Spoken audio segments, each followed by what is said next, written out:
Bienvenue à chacun d'entre vous pour ce 4e dimanche de culte différent.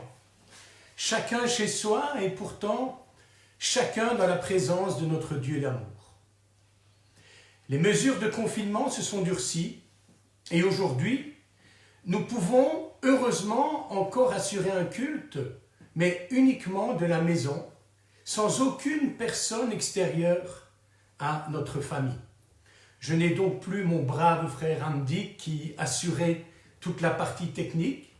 J'espère que vous serez indulgents et patients avec nous. On essaye de faire du mieux que l'on peut avec cette magnifique technologie, mais que nous ne maîtrisons pas tout le temps. Ce matin, quoi qu'il en soit, nous voulons continuer de proclamer que Dieu est amour. Nous voulons nous rappeler que quelles que soient les circonstances, Dieu est et demeure au contrôle. Quelles que soient nos questions, quelles que soient nos incompréhensions, quelles que soient nos douleurs, quel que soit le mal que nous traversons, Dieu est amour et il n'y a en lui aucun mal, aucune variation, aucun changement. Dieu est Dieu. Tout peut nous échapper, mais lui demeure Dieu, fidèle à ses promesses, fidèle à ses engagements. Et rien ne peut nous séparer de l'amour de Dieu. Il est le Dieu Tout-Puissant qui règne sur l'univers et pourtant il est là à nos côtés, à chacun de nos côtés, quoi que nous traversions. Il est présent dans tout ce que nous vivons. Même la mort est vaincue. Et ce matin, nous voulons avoir une pensée particulière et prier pour celles et ceux qui sont aujourd'hui même dans le deuil.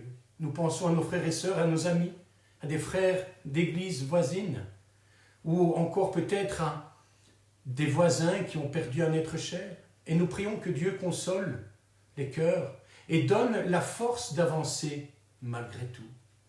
Dieu est amour, il est paix, il est consolation, il est force dans nos faiblesses. Dieu est amour. Et je demanderai simplement à ma petite princesse qu'elle vienne nous lire le psaume ce matin. Viens, Clarisse.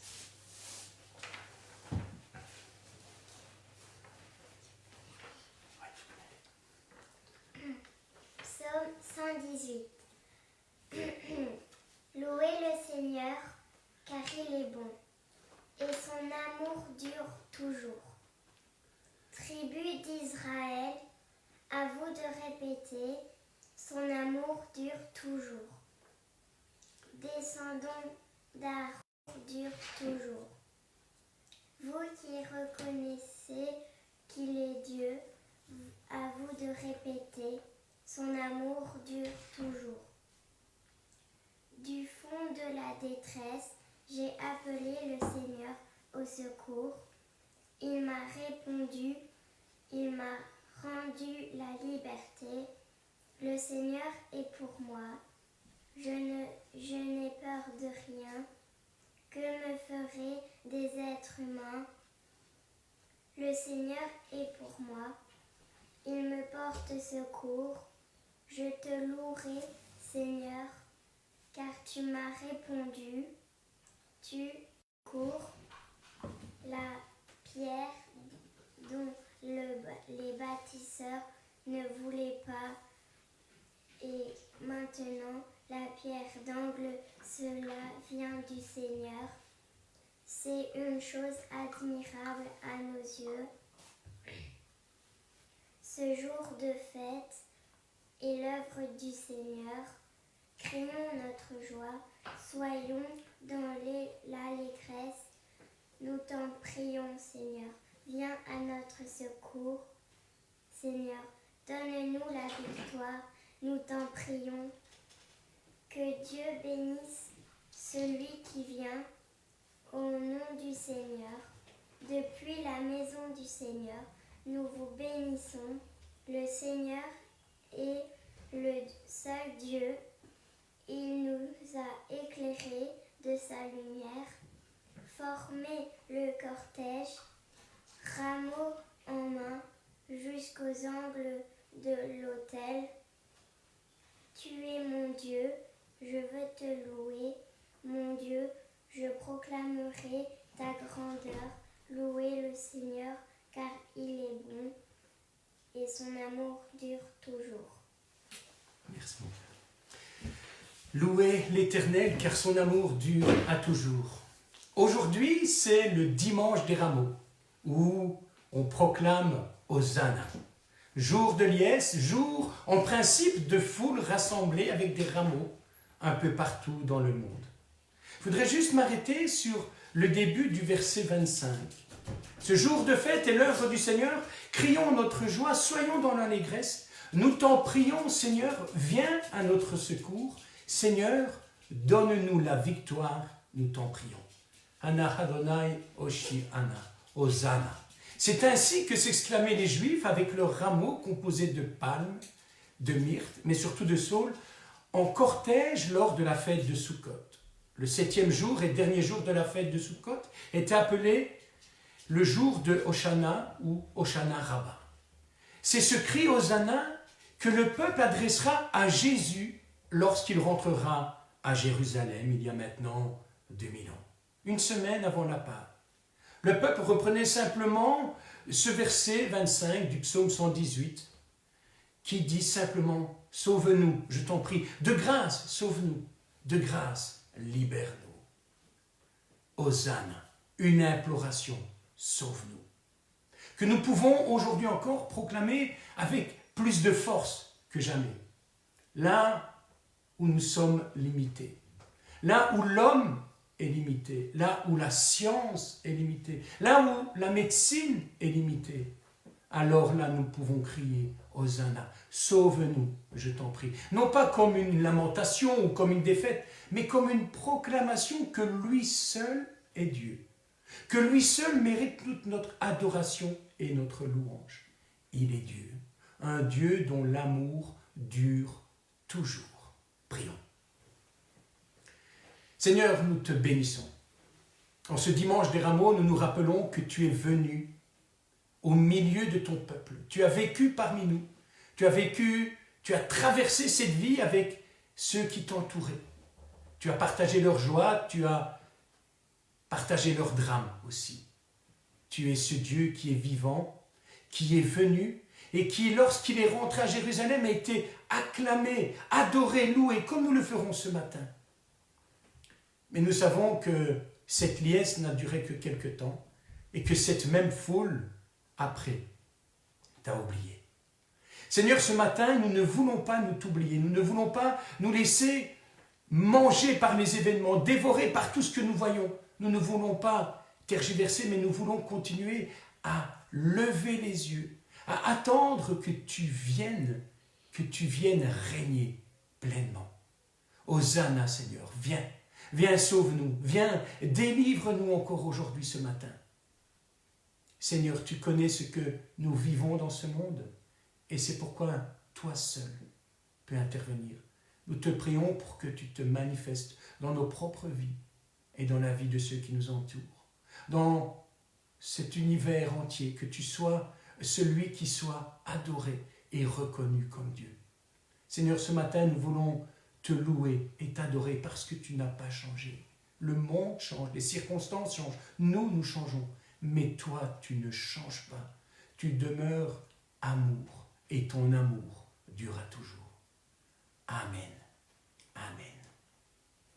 C'est Florence qui maintenant va nous conduire dans ce temps de louange. Merci mon amour. Bonjour à tout le monde. Alors, normalement, vous allez pouvoir chanter avec moi de votre salon, puisque les paroles vont être diffusées à l'écran.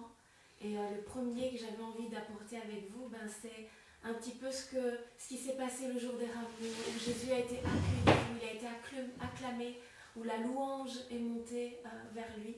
Eh bien, de faire pareil avec ce chant qui nous dit nous venons t'offrir nos louanges, nos cœurs pleins de reconnaissance.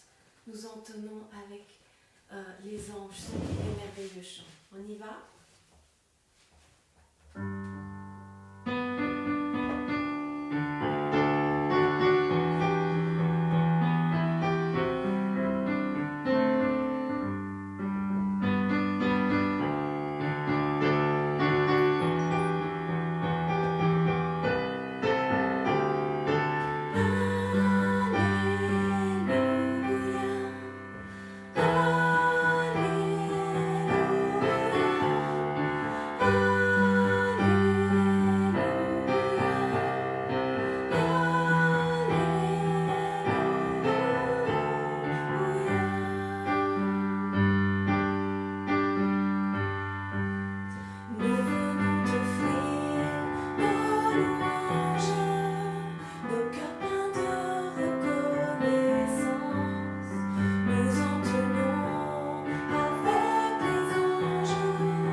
chant, il nous dit, si on enchaîne direct, oui. C'est dans le calme et la tranquillité que sera notre force. Et on en a vraiment bien besoin en ce moment, alors que ce chant puisse être comme une prière pour vous aussi.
Petit partage dans ces lectures de Pâques.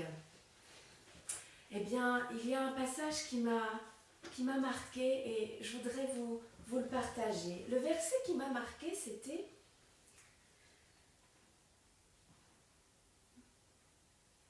Mais l'heure vient, et l'heure est déjà là, où vous serez dispersés, chacun de son côté, et vous me laisserez seule. Mais je ne suis pas seule, puisque le Père est avec moi. » C'est une parole qu'on retrouve dans l'évangile de Jean, si vous voulez suivre avec moi, au chapitre 16. Et cette parole m'a paru un petit peu mystérieuse. Je me suis dit, mais finalement, pourquoi Jésus parle à ses disciples comme ça? Qu'est-ce qui se passe? Et on va lire un petit peu juste avant ce qui se passe. Jésus les prépare aux événements terribles qui vont avoir lieu, où ils vont perdre tous leurs repères, où ils vont être déboussolés. Et il leur parle ainsi. « Oui, je suis venu du Père et je suis venu dans le monde. Maintenant, je quitte le monde et je retourne auprès du Père. » Maintenant, enfin, s'écrièrent ses disciples, « Tu nous parles en toute clarté et non plus de manière figurée. » Ça doit faire plaisir, ça, d'entendre ça. « À présent, nous savons que tu sais tout et que tu connais d'avance les questions que l'on aimerait te poser. C'est pourquoi nous croyons que tu viens de Dieu. » « Ainsi donc, leur répondit Jésus, vous croyez à présent, mais l'heure vient, et elle est déjà là, ou vous serez dispersés chacun de son côté, et où vous me laisserez seul. Mais je ne suis pas seule, puisque le Père est avec moi. Il fallait que je vous dise aussi cela pour que vous trouviez la paix en moi. Dans le monde, vous aurez à souffrir bien des afflictions. Mais courage, moi, j'ai vaincu le monde, parole de Jésus-Christ. Et quand j'ai lu ce texte, il y a quelque chose qui m'a marqué. Jésus, il sait ce qui va se passer. Il n'est pas surpris par les circonstances terribles qui sont en train de se mettre en place. Jésus, juste après, va être arrêté. Puis, Jésus nous rappelle qu'il est qui il est, qu'il est le seul salut au travers de tous ces récits de la Pâque. Mais surtout, ce qu'il nous dit, c'est qu'il nous connaît. Il prépare ses disciples. Il leur dit les mots qui, plus tard, vont leur permettre de se reconstruire, de passer à autre chose que la culpabilité, la colère. Oui, ils auront laissé Jésus seul. Oui, ils l'auront abandonné. Mais Jésus n'était pas surpris. Jésus les connaissait. Et Jésus ne leur en veut pas. Non. Ces paroles que Jésus leur donne et qui parlent de paix nous rappellent qu'il faut toujours revenir à Jésus. Leur culpabilité, leur colère peut-être, ont été naturels, mais ils ne sont pas restés sur ça, les disciples. Ils sont revenus à Jésus. Et heureusement, la suite du Nouveau Testament nous explique ce qu'ils ont accompli. Oui, c'est dans le calme et la tranquillité que sera notre force. Mais, comment dire, parfois c'est un peu difficile. Cette semaine, certains ont perdu des proches et je pense particulièrement à mon amie Fabienne de Liège. Tu as perdu ta maman. Et j'ai pensé aussi à toi, Philippe, qui a perdu ton papa. Et ce chant, il est pour vous. J'ai fait du rangement, comme vous, je parie. Et je l'ai retrouvé. Et en le voyant, je me suis dit qu'il fallait vraiment, tout modestement, peut-être le chanter pour vous ce matin particulièrement. Et puis pour tous ceux qui passent parfois par des moments difficiles. Je pense à nos personnes dans les homes aussi. Et voilà ce qu'il dit, ce chant.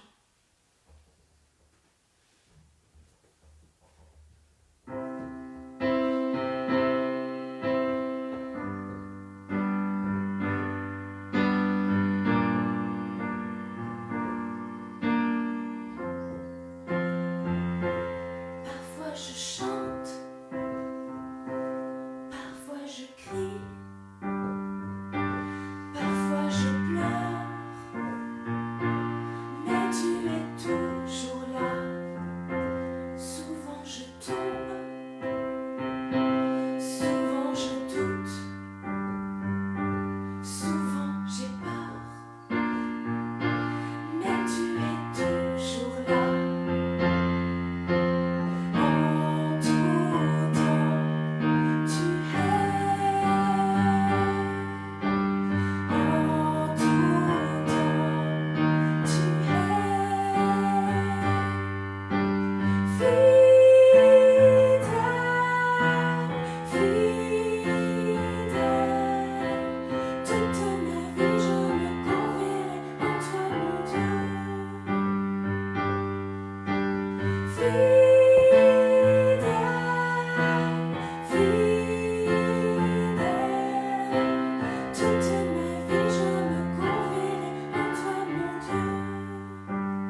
après ce moment. Seigneur, merci, parce que dans toutes mes circonstances, dans tout moment, rien ne t'échappe, tu es là au contrôle. Je ne comprends pas toujours ce qui se passe, et je pense que je ne suis pas la seule. Quand je vois les disciples, leur réaction, je me dis que ça va, je suis normale. Et je vois ta patience, et je vois ta douceur, et je vois comment tu nous prépares. Seigneur, merci. Merci d'être ce Dieu fidèle dans toutes nos circonstances. Je te remets particulièrement nos amis qui souffrent, nos amis qui combattent peut-être la maladie, nos amis qui ont perdu un être cher et qui ont besoin de consolation ce matin. Merci, dans toutes les circonstances, d'être présent et d'être là. Tu bénis la suite de ces moments. Tu nous fais du bien au travers de ta parole. Merci pour ta présence dans nos vies. Amen.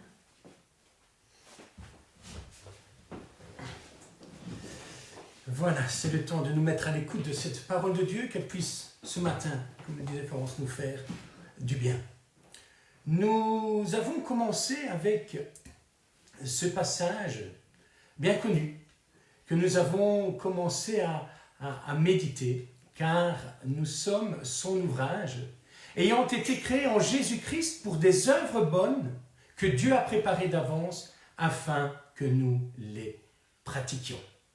Mais il ne nous a pas laissés seuls et livrés à nous-mêmes, il nous a donné évidemment son esprit, et son esprit nous a également donné des dons. Mettez-vous chacun selon le don qu'il a reçu au service les uns des autres.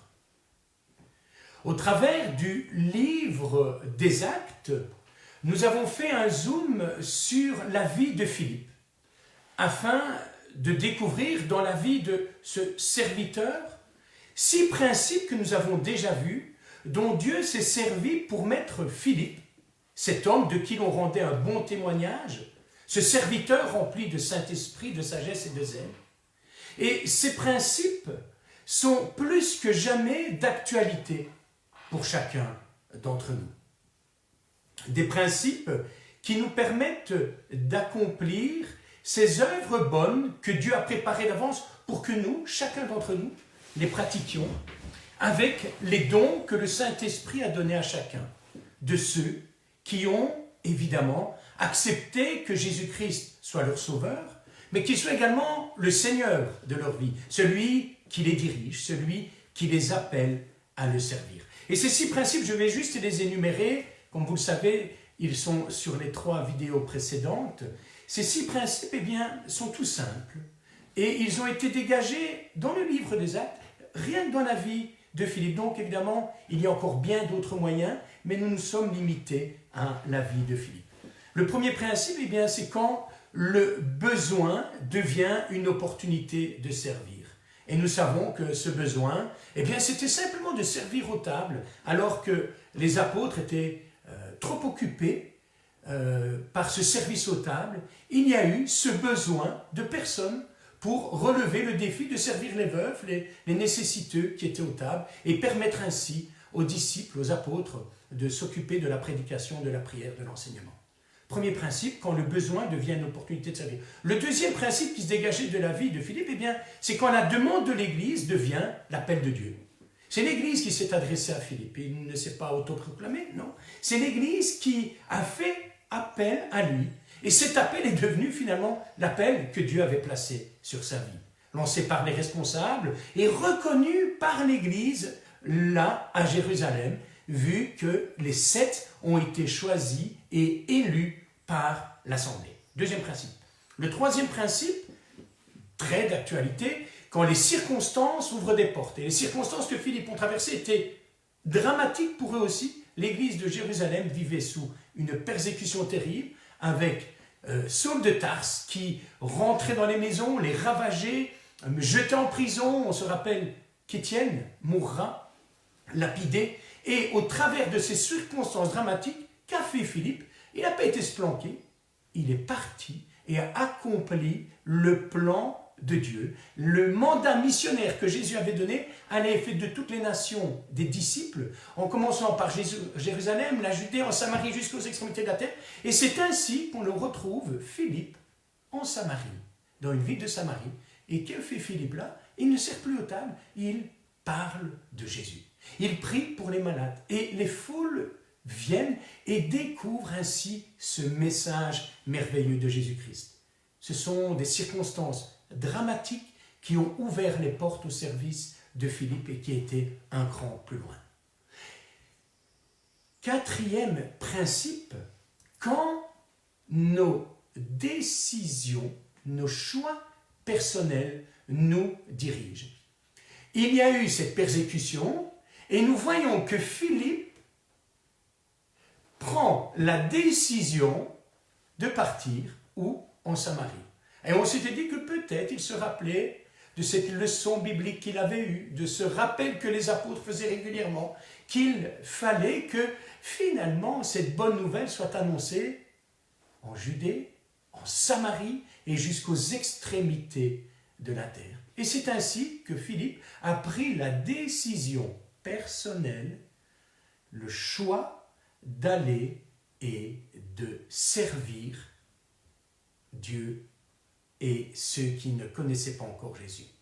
Le cinquième principe que nous avons découvert, c'est quand Dieu donne une direction de manière surnaturelle. Et on se rappelle que là, alors qu'il était en plein réveil dans cette région de Samarie, dans cette ville, un ange lui est apparu pour lui dire, écoute, il faut que tu ailles là-bas sur ce chemin, car Dieu a préparé quelque chose là. Mais ce moyen que Dieu a donné de façon surnaturelle est assez exceptionnel, et on se rappelle qu'en fait, aucun autre moyen n'aurait pu fonctionner à ce moment-là. Philippe était dans une telle effervescence, dans un tel bouillonnement, certainement, à prêcher, à voir des guérisons, à prier, à voir des délivrances, qu'il fallait au minimum la visite d'un ange pour le délocaliser et aller sur ce chemin de Gaza, juste pour une personne. Et le dernier principe que nous avions vu, c'est quand cette petite voix intérieure est simplement celle de Dieu. Il a entendu cette petite voix qui lui disait « Avance vers ce char ». Et on ne nous dit pas que c'est un ange. On nous dit qu'il y a eu cette voix qui disait « Avance vers ce char ». Et il est vraisemblable que cette petite voix intérieure était celle de Dieu. Philippe connaissait son Seigneur, il l'aimait.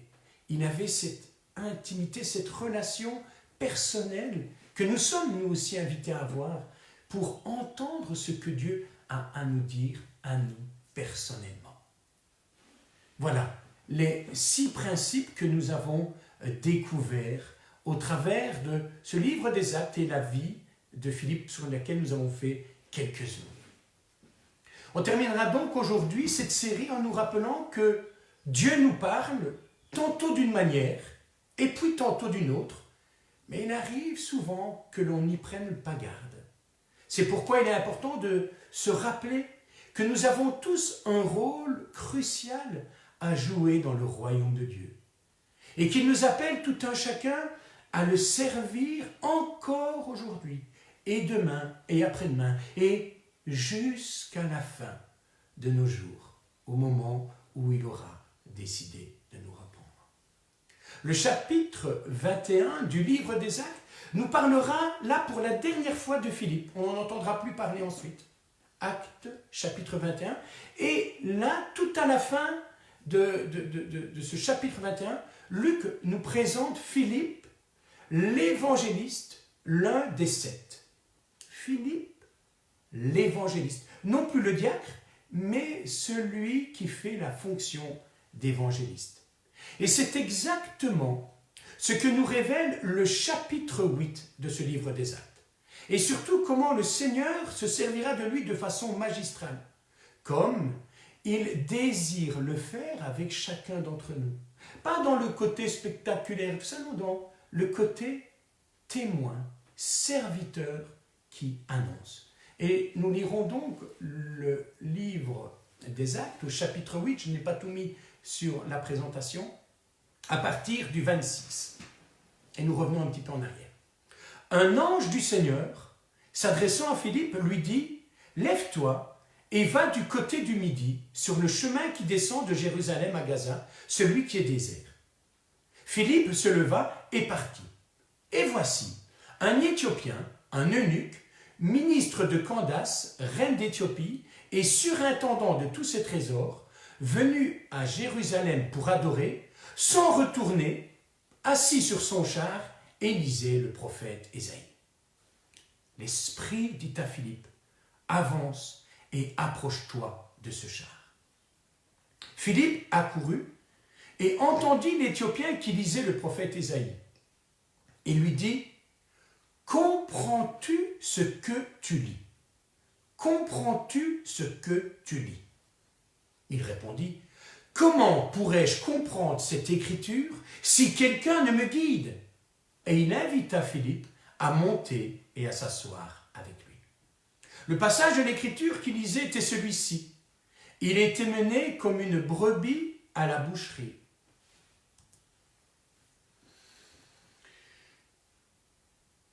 Et comme un agneau muet devant celui qui le tond, il n'a point ouvert la bouche.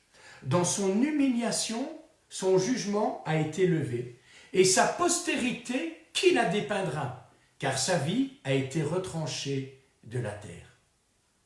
L'eunuque dit à Philippe, je te prie, de qui le prophète parle-t-il ainsi? Est-ce de lui-même ou de quelqu'un d'autre? Alors, Philippe, ouvrant la bouche et commençant par ce passage, il lui annonça la bonne nouvelle de Jésus. Comme ils continuaient leur chemin, ils rencontrèrent de l'eau. Et l'eunuque dit, « Voici de l'eau, qu'est-ce qui empêche que je sois baptisé ?» Philippe lui dit, « Si tu crois de tout ton cœur, cela est possible. » L'eunuque répondit, « Je crois que Jésus-Christ est le Fils de Dieu. » Il fit arrêter le char. Philippe et l'eunuque descendirent tous deux dans l'eau, et Philippe baptisa l'eunuque. Quand ils furent sortis de l'eau, l'Esprit du Seigneur enleva Philippe, et l'eunuque ne le vit plus. Tandis que joyeux, il poursuivait sa route, Philippe se trouva dans Azote, d'où il alla jusqu'à Césarée, en évangélisant toutes les villes par lesquelles il passait.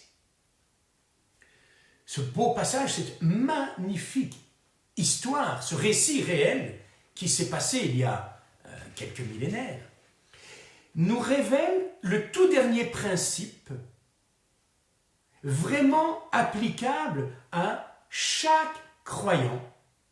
Car Dieu désire que tous nous puissions vivre ce principe basique dans notre service quotidien. Et ce principe, il est vraiment très simple. Quand celui que nous rencontrons ne comprend pas, ne connaît pas la parole. Quand celui que nous rencontrons ne comprend pas cette parole écrite, la Bible, l'écriture,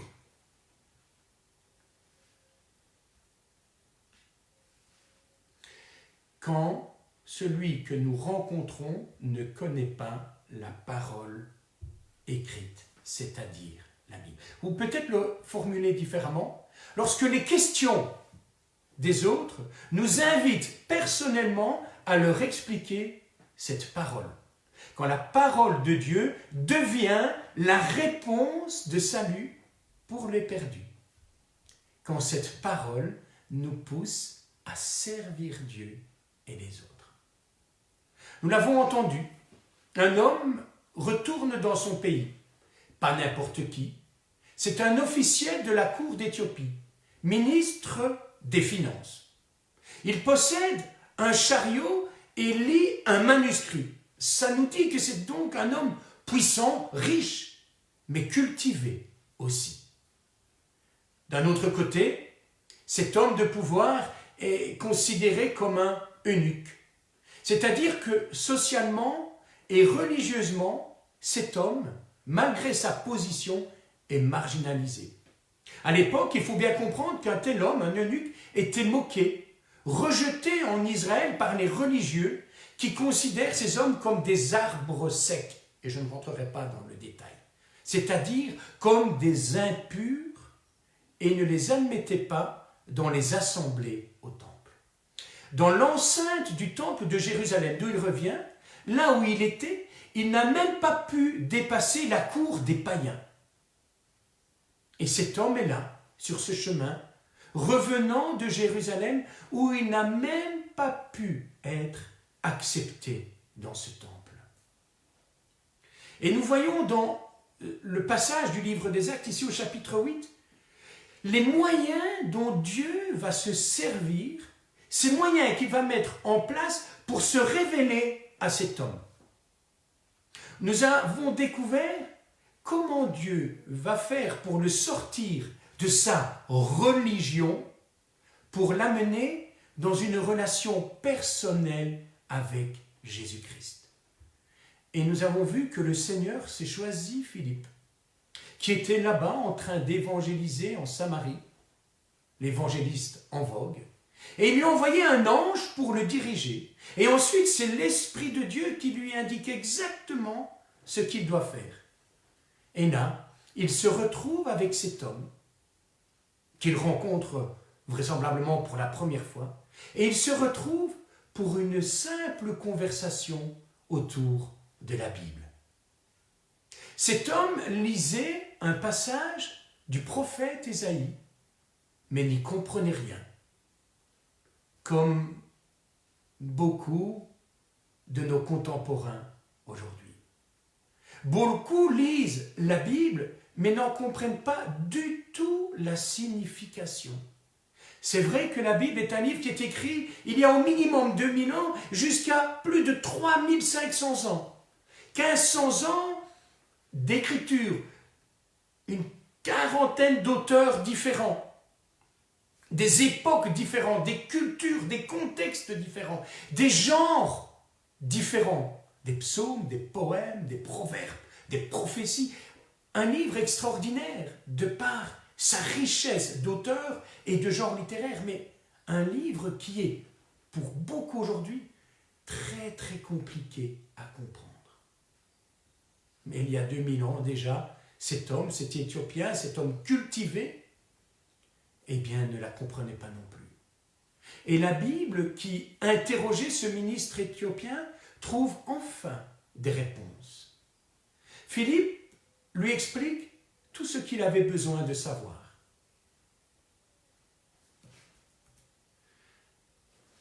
Quand il lui dit « Comprends-tu ce que tu lis ? Comment le pourrais-je si personne ne me l'explique, si personne ne me guide ?»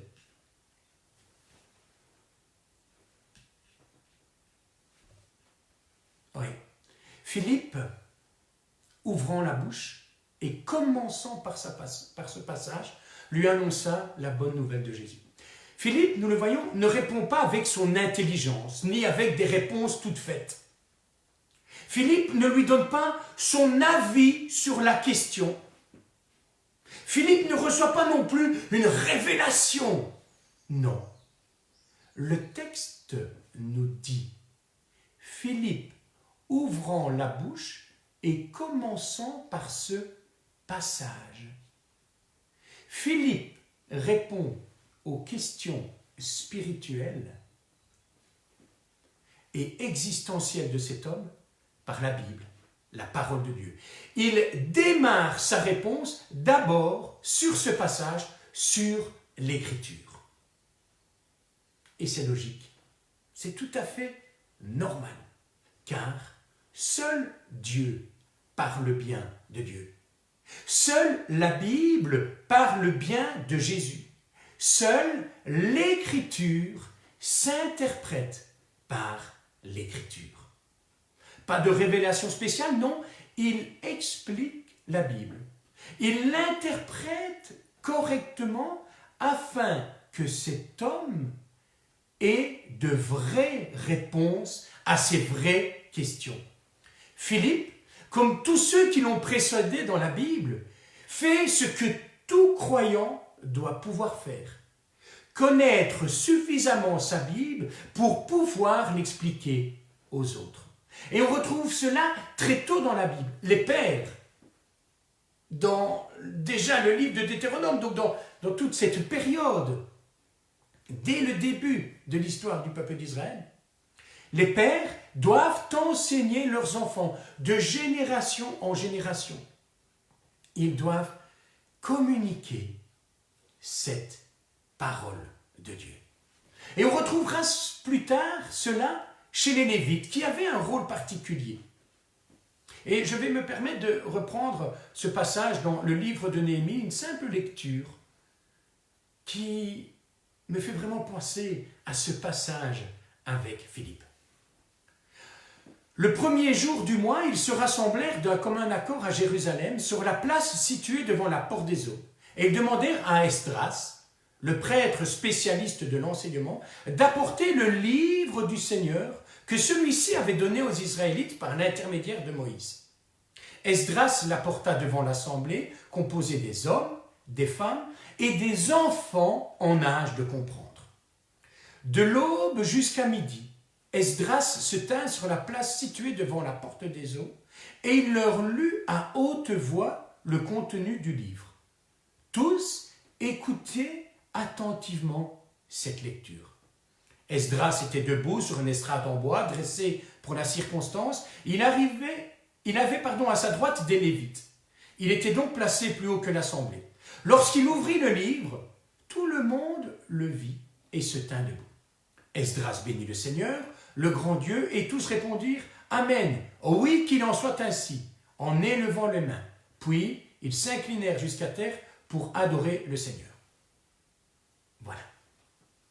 Ceux qui étaient à côté d'Esdras, c'est toute une liste que vous pouvez retrouver au verset 7, et les Lévites expliquaient cet enseignement au peuple, tandis que celui-ci restait debout. Verset 8.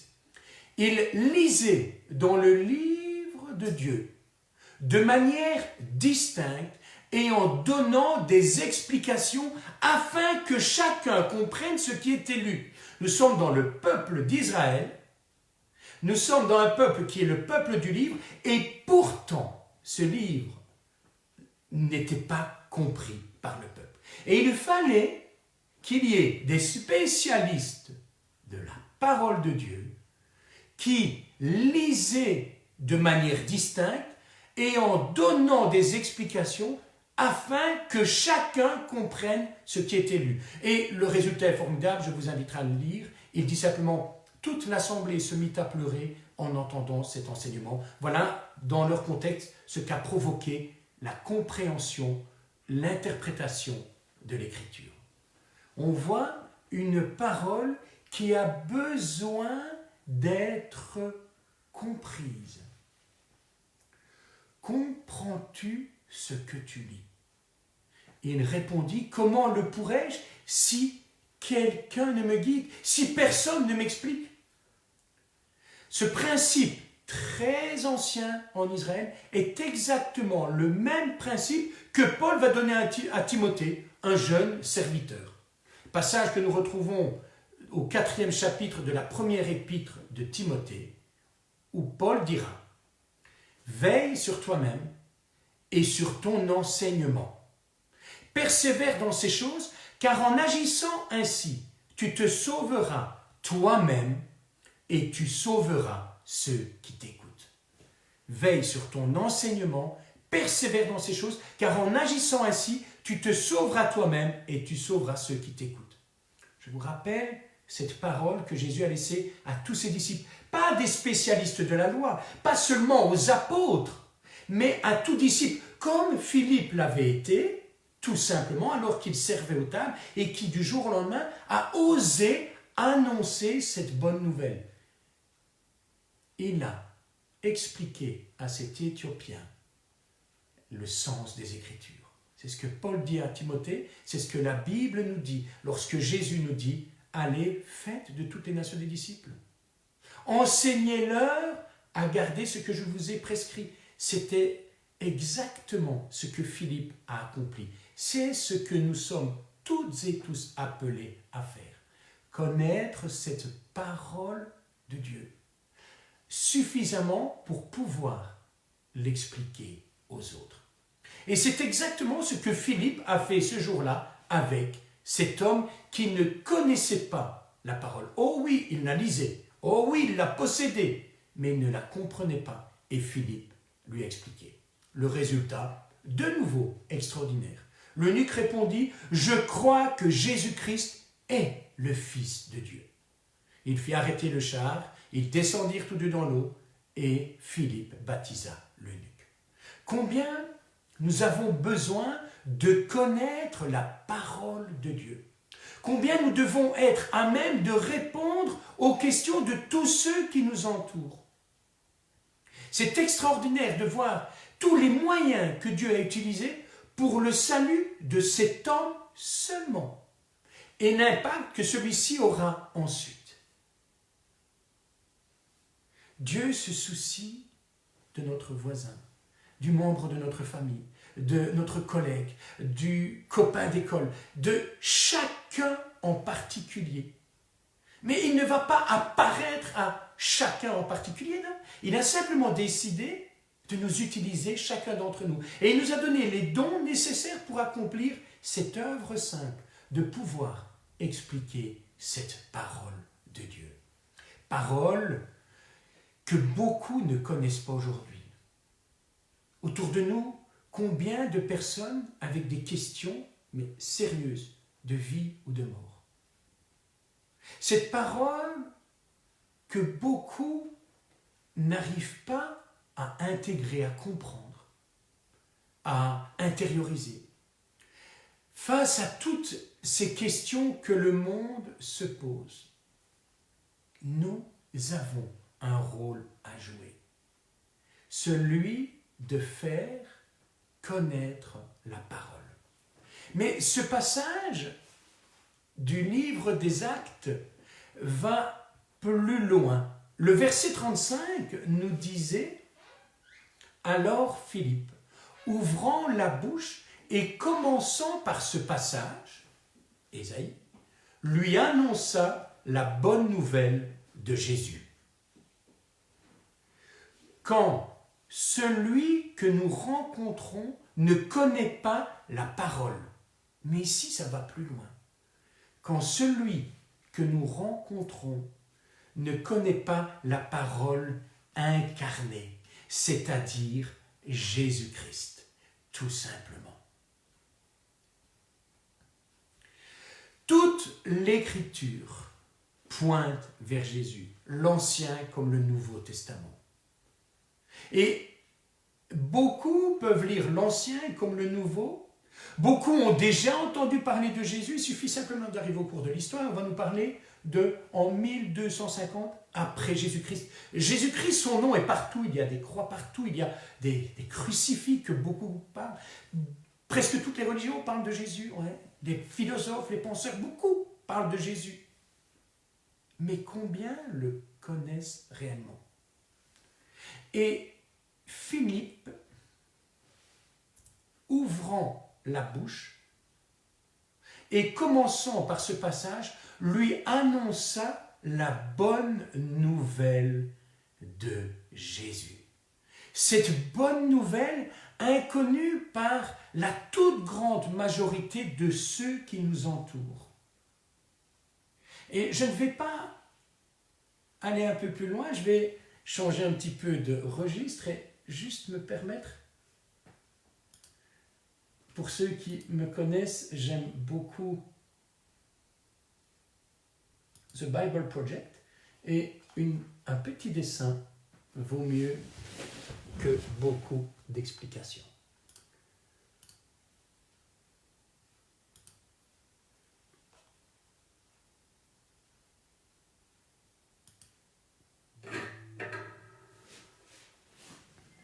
Il y a ce magnifique poème dans le livre d'Ésaïe. Avec la ville de Jérusalem qui vient d'être détruite par Babylone, le puissant royaume du Nord. Tous les Juifs ont été déportés en exil, même si quelques-uns sont restés dans la ville, occupés à se demander « Comment une telle chose a pu nous arriver? Notre Dieu nous a-t-il abandonnés ?» En effet, Jérusalem était censée être la ville à partir de laquelle Dieu régnerait sur les nations, apportant paix et bénédiction à tous. Ésaïe avait déclaré que la destruction de Jérusalem était la conséquence des actes d'Israël. Ils se sont détournés de leur Dieu et se sont corrompus, alors la ville et leur temple ont été détruits. Oui, tout semble perdu. Mais le poème se poursuit. Il y a une sentinelle postée sur la muraille de la ville et on aperçoit très loin du côté des collines un messager qui court vers la ville. Il avance en criant « Bonne nouvelle !» et Ésaïe de préciser qu'ils sont beaux sur les montagnes, les pieds de celui qui apporte la bonne nouvelle. De beaux pieds? Oui, les pieds sont beaux parce qu'ils apportent un beau message. Quel est le message? Malgré la destruction de Jérusalem, le Dieu d'Israël demeure souverain. Et un jour, il reviendra lui-même pour récupérer son trône et établir la paix. Et la sentinelle se met à chanter de joie à cause de la bonne nouvelle selon laquelle leur Dieu continue de régner. On retrouve cette même expression dans le Nouveau Testament, la bonne nouvelle. Le terme grec utilisé est euangelion, qui se traduit aussi par le mot évangile. Donc, quand les chrétiens disent « Croyez-vous à l'évangile », ils veulent dire « Croyez-vous à la nouvelle ?» Mais pas n'importe quelle nouvelle. Dans la Bible, cette expression évoque toujours l'annonce du règne d'un nouveau souverain. Et dans le Nouveau Testament, cette expression est utilisée dans les évangiles pour résumer tous les enseignements de Jésus. On dit de Jésus qu'il allait de lieu en lieu proclamer la bonne nouvelle du royaume de Dieu. Jésus se considérait donc comme le messager apportant la nouvelle selon laquelle Dieu règne. Oui, mais sa description du règne de Dieu n'était pas ce à quoi les gens s'attendaient. Quand on y pense, un royaume puissant et qui remporte des victoires doit être fort, capable d'imposer sa volonté pour triompher de ses ennemis. Mais selon Jésus, le plus grand dans le royaume de Dieu est le plus petit, celui qui aime et qui sert les pauvres. Et le fait de vivre sous le règne de Dieu consiste à répondre au mal qu'on subit par l'amour, par le pardon et la paix qu'on accorde à ses ennemis. C'est un royaume inversé. Jésus a aussi annoncé qu'il établirait ce royaume-là. Ouais. On a le très intéressant exemple de cet officier supérieur de l'armée romaine qui vient supplier Jésus de guérir son serviteur. Il s'adresse même à Jésus en le désignant comme son Seigneur, reconnaissant ainsi son autorité. Jésus loue la foi de cet homme qui a été le seul à reconnaître ce qu'il annonçait vraiment, à savoir l'avènement du royaume de Dieu dont il est lui-même le roi. Et la nouvelle se répand comme quoi un juif de Galilée parle et agit comme s'il était le roi d'Israël. Il nomme 12 disciples en référence aux 12 tribus d'Israël, il guérit les malades et pardonne les péchés des gens. Alors les dirigeants d'Israël qui ont vu en lui une réelle menace ont fini par faire en sorte de le tuer. Et Jésus ne s'y est pas opposé. Ce qui est bizarre de la part d'un homme qui cherche à devenir roi. C'est exact. Mais pour Jésus, c'était une étape incontournable. Jésus a vu le péché et la dévastation d'Israël, son peuple, comme un reflet de la condition humaine dans son ensemble. Il a illustré cette rébellion dans laquelle toute l'humanité est entrée contre Dieu, provoquant la tragédie et la dévastation à travers le monde. Comment Dieu arrivera-t-il à établir son règne sur un monde perdu? Pour Jésus, ça ne pouvait se faire que par un sacrifice consenti par amour, au profit de ses ennemis. C'est pourquoi, dans les évangiles, la crucifixion de Jésus est assimilée à son intronisation en tant que roi des Juifs. Oui, il reçoit une couronne et aussi une tunique. Il est élevé, non sur un trône, mais sur une croix. Qu'ils sont beaux, les pieds de celui qui apporte la bonne nouvelle. Et maintenant, la bonne nouvelle est que Jésus a vaincu la mort et qu'il règne en tant que souverain, qu'il a lui-même réglé le problème de notre nature corrompue par le péché et qu'il l'a vaincu par sa vie et par amour. Ensuite, Jésus demande à ses disciples d'aller à travers le monde et de continuer à répandre cette bonne nouvelle du royaume inversé. En invitant tout le monde à lui prêter allégeance, à lui, le roi qui a triomphé de la mort au moyen de son amour.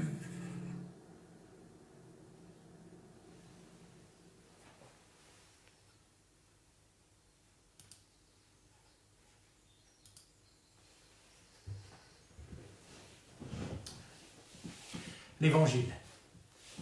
C'est un message, mais c'est une personne. Ce message, il est simple.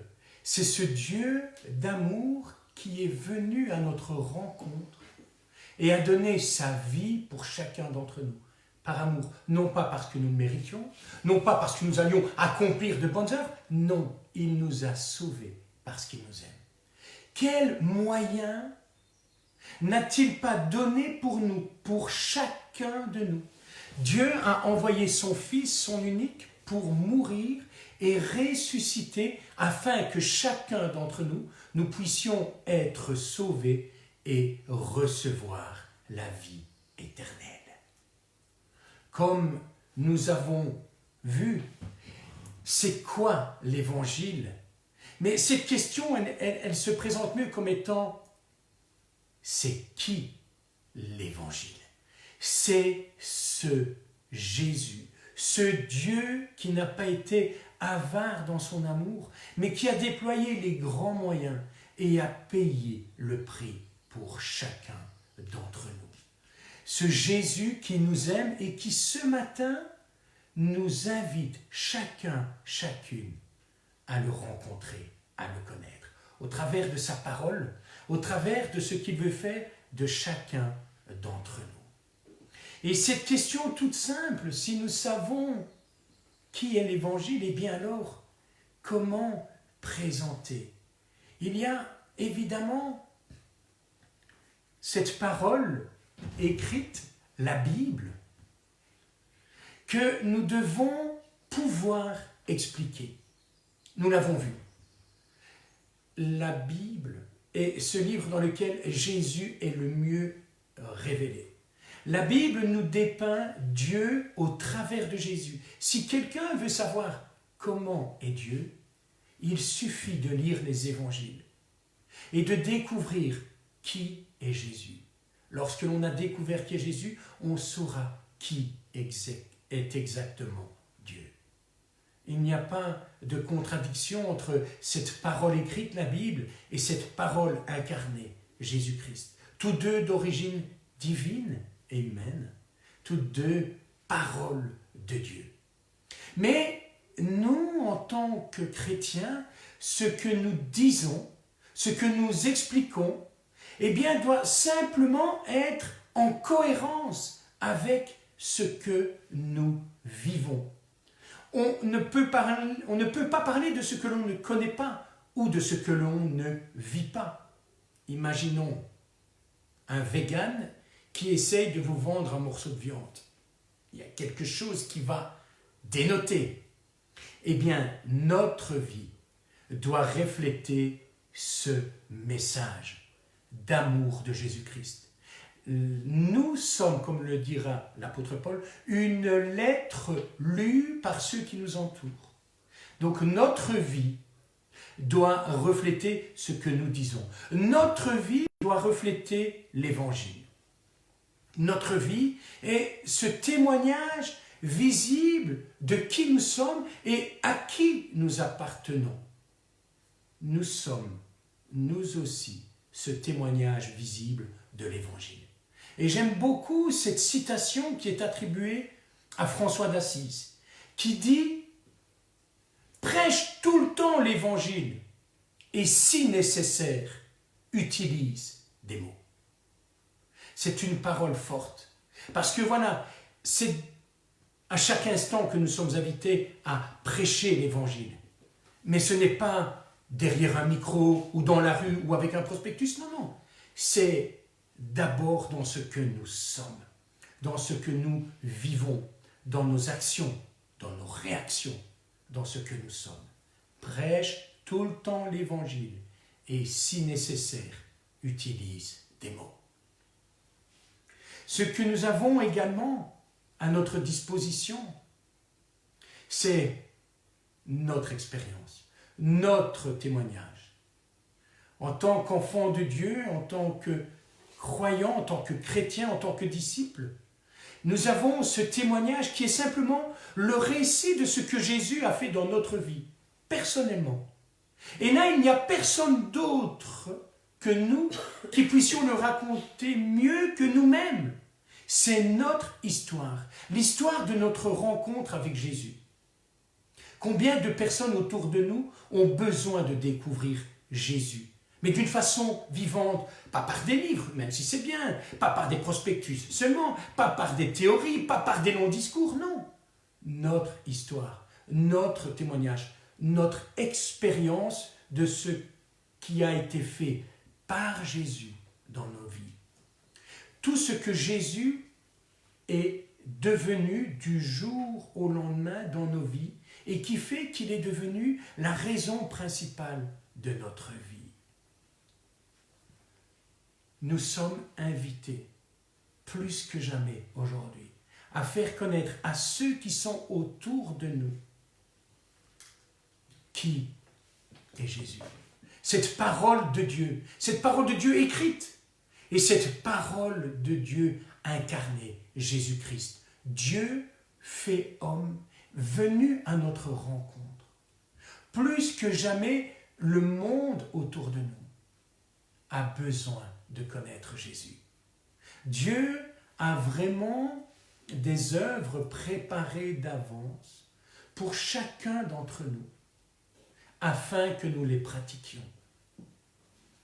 Que ce soit par les besoins que nous discernons dans l'Église ou autour de nous, que ce soit au travers de la demande des uns et des autres, de nos responsables, quelles que soient les circonstances bonnes ou mauvaises, Dieu peut nous appeler à le servir. Que ce soit par une intervention spéciale, surnaturelle, ou que ce soit simplement dans l'intimité de notre cœur quand nous entendons et reconnaissons cette voix du Saint-Esprit. Alors répondons, oui Seigneur, je veux être ton témoin. Je répondrai présent quand quelqu'un aura besoin de moi. Je répondrai présent quand quelqu'un aura besoin que je lui explique ta parole. Je répondrai présent quand quelqu'un a besoin de connaître Jésus. Osons accomplir ces œuvres que Dieu a préparées d'avance. Tous ces rendez-vous divins qui sont préparés et où nous sommes, nous, le premier interlocuteur. N'ayons pas peur du résultat. Le résultat appartient à Dieu. Nous sommes invités à parler, à témoigner. Quelqu'un a dit, la seule chose qu'on est sûr de ne pas réussir est celle qu'on ne tente pas. La seule chose qu'on est sûr de ne pas réussir est celle que l'on ne tente pas. Oui, Dieu a prévu des choses pour nous. Et je bouclerai la boucle avec cette expression, cette citation que nous avions vue au tout début, qui nous disait « Même le plus petit des organismes vivants a un but. Quel est le vôtre ?» Prions. Seigneur, merci, parce que durant cette série de Zoom sur la vie de Philippe, nous avons pu découvrir que tu as des manières tellement variées, diversifiées, pour appeler ton serviteur à te servir. Il y a tellement de manières dont tu t'es servi pour nous appeler les uns et les autres à te servir, mais nous sommes toujours aujourd'hui dans ce processus d'accomplir ce que tu attends de nous. Donne-nous, Seigneur, de l'intelligence, du discernement. Donne-nous une oreille comme celle des disciples, attentive à ta voix. Donne-nous de l'intelligence dans ce que nous pouvons aujourd'hui accomplir. Tant et tant de personnes qui ont besoin de toi, qui n'ont pas encore découvert le sens de leur vie, qui n'ont pas encore compris pourquoi ils étaient ici sur terre, alors que tu as un projet de vie pour eux, alors que tu as de belles choses en perspective pour eux. Seigneur, donne-nous d'oser parler, d'oser écrire, d'oser de témoigner, d'oser parler de toi, d'oser évangéliser, comme nous le disons. Seigneur, merci, parce que tu es l'Évangile. Seigneur Jésus, merci parce que tu es amour, éternellement amour. Et tu désires que chacun, chacune puisse venir à la connaissance de la vérité et découvrir ce salut, cette vie éternelle. Seigneur, merci parce que tu as choisi les uns et les autres, tes enfants, tes disciples, pour te faire connaître. Seigneur, merci de nous aider chacun à faire le point, à réfléchir, à agir, à donner des réponses sérieuses, cohérentes de ce que nous savons. Pas de spéculation, pas de conclusion hâtive, non. Simplement de bien connaître ta parole. Et plus nous connaîtrons ta parole, mieux nous te connaîtrons toi. Plus nous t'aimerons. Et plus nous t'aimerons, et plus nous aimerons ceux qui nous entourent, et mieux nous pourrons te servir. Seigneur, merci pour qui tu es. Merci pour ta parole. Merci pour ce que tu as prévu pour chacun d'entre nous. Seigneur, nous ne sommes pas en confinement dans ton service. Nous sommes chez nous. Nous sommes confinés pour la majeure partie d'entre nous et d'autres travaillent aujourd'hui. Mais nous ne sommes pas en confinement pour ton service. À l'heure d'aujourd'hui, nous pouvons toujours être des serviteurs dans la prière, dans l'intercession, mais dans le contact que nous pouvons avoir avec les uns et les autres. Par voie électronique, par téléphone, par n'importe quel moyen. Mais que nous puissions continuer à être des adorateurs en esprit, en vérité, et des serviteurs, qui vivons une vie cohérente à ce message d'amour que tu nous as d'abord adressé à chacun d'entre nous. Seigneur, merci. À toi toute la gloire en Jésus-Christ. Amen. Et nous prendrons un chant avec Florence. Je chanterai gloire.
Voilà, nous allons nous quitter maintenant. Juste quelques annonces. Prenez bien soin de vous. Prenez bien soin de ceux qui vous sont confiés. Que ce temps soit un temps où on puisse s'aimer les uns les autres, s'appeler les uns les autres, s'aider les uns les autres pour ceux qui sont occupés à travailler, qui sont dans le corps médical ou dans le corps enseignant ou dans les commerces ou quelques métiers que vous accomplissez aujourd'hui. Eh bien, merci de prendre soin de vous et de ceux qui vous sont confiés. On se retrouvera dimanche prochain pour le culte de Pâques, un culte que nous voulons vraiment vivre ensemble, même si c'est au travers des médias, mais un culte que nous voulons vivre parce que Jésus est ressuscité. Et parce qu'il est ressuscité, il est vivant. Et parce qu'il est vivant, il est toujours aussi puissant et aussi capable d'intervenir encore aujourd'hui. Nous aurons donc ce dimanche le culte de Pâques, et il est possible que vendredi, nous ayons un petit moment particulier. Parce qu'avant la résurrection, il y a eu ce moment où Jésus est mort pour chacun d'entre nous. Et nous ne voulons pas oublier le prix qu'il a payé. Nous ne voulons pas oublier le sacrifice qu'il a consenti pour que chacun d'entre nous puissions devenir enfants de Dieu. Donc, rendez-vous ce vendredi soir où nous aurons un temps ensemble. Que le Seigneur vous bénisse, une bonne semaine à vous